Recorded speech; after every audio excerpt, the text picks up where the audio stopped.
Bitcoin and the broader world of cryptocurrency are a whole lot of different things depending on who you ask, and that's nothing new. Since the very beginning, there's been competing and often conflicting narratives about just what an internet-native form of money is actually good for and what it is and what it trades like. Is it an inflation hedge? Well, a lot of people thought that early on, but today, not so much.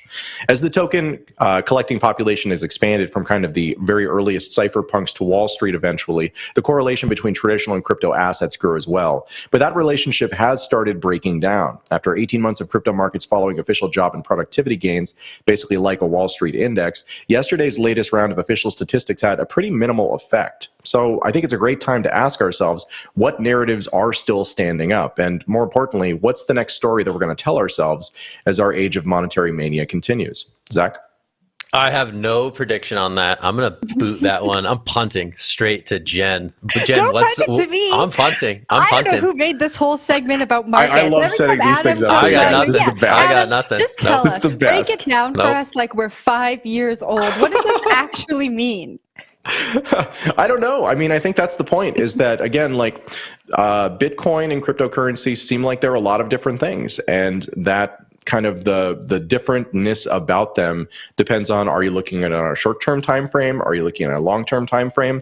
I think one of the mental models that I use is that Bitcoin in particular and crypto broadly are kind of like a cork floating in a giant sea of money, right? When the tide goes up, then they float right up with it. When the tide goes down, they float right down with it. And that has meant that they've acted a lot like Wall Street over the last couple of years, because so much about monetary policy has been driving, I think, a lot of kind of action across risk assets, as the U.S. central bank sought really to take control of markets rather than let them decline.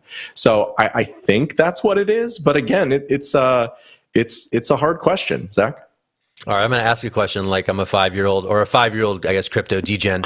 Is this another way to say that the decoupling is real, that the decoupling is happening, that Bitcoin is acting independently of the broader markets? What would you say on that, Adam? I mean, I think that we need to see more about it. I think that this is a single data point. And I mean, you guys know that I'm super skeptical about the official statistics that come out about these things anyways. The job number in particular has, I believe this is now the 14th consecutive overperformance relative to expectation. That's in contrast to the last record, which was 4. There were 4, which were 4 consecutive increases. This one also has been notable in that there have been rear-looking revisions, where they'll actually be like, oh, this is an amazing number on the day that it comes out. And then like 2 months later, they're like, actually, that number was much worse than we thought it was. And it would have been bad if we told you the real number up front. So I think that, again, like, I don't know if it's about cryptocurrency, or I don't know if it's just markets decoupling generally from the assumption that this data is good. But there's something going on. And again, like, as the kind of banking crisis continues, I track First Republic, and it's down to like 29 cents per share, down more than 99% over the year so far. Like, there's just all kinds of weird stuff happening. So it's kind of hard to ascribe correlation to really any of it.